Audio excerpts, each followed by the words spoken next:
নমস্কার বন্ধুরা, আজকে আপনাদের জন্য নিয়ে এসেছি পুঁটি মাছের পাতুরির একটি রেসিপি। দারুণ স্বাদের এই রান্নাটা খুব কম সময়ে রান্না হয়ে যায় আর খেতেও হয় দারুণ। চলুন দেখে নিই কীভাবে রান্নাটা করব। প্রথমে আমরা 3টে কলা পাতা নিয়ে তাতে সর্ষের তেল দিয়ে এইভাবে মাখিয়ে নেব। এতে কলা পাতাটাও পুড়বে না, আর এর মধ্যে যে মশলা মাখানো মাছটা আমরা দেব সেটা কিন্তু খুব ভালোভাবে রান্নাও হয়ে যাবে। মনে রাখবেন, এইভাবে কলা পাতাটায় মাখিয়ে নিতে হবে তেল। তারপরে আমরা এই পুঁটি মাছগুলোতে দিয়ে দেবো নুন, হলুদ, আদা বাটা, রসুন বাটা,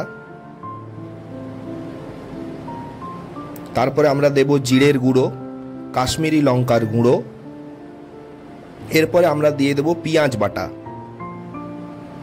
তারপরে আমরা দিয়ে দেবো টমেটো পিউরি করে রাখা এবং কয়েকটা কাঁচা লঙ্কা। তারপরে উপর থেকে বেশ খানিকটা সর্ষের তেল দিয়ে ভালোভাবে এটিকে আমাদের এইভাবে মেখে নিতে হবে। ভালো করে মাখা হয়ে গেলে তারপরে আমরা সেই মশলা মাখানো মাছটা দিয়ে দেবো কলা পাতার উপরে।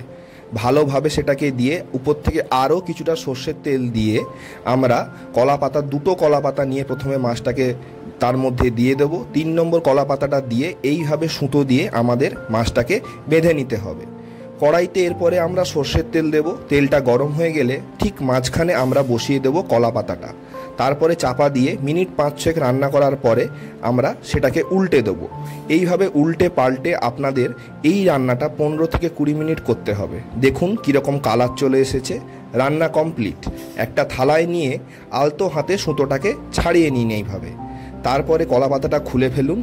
দেখুন রান্নাটা যা দুর্ধর্ষ দেখতে হয়েছে তার থেকেও ভালো কিন্তু এটা খেতে হবে। একটা চামচ দিয়ে একটু নাড়িয়ে নিন আর উপর থেকে দিয়ে দিন কসুরি মেথি। ভালো লাগলে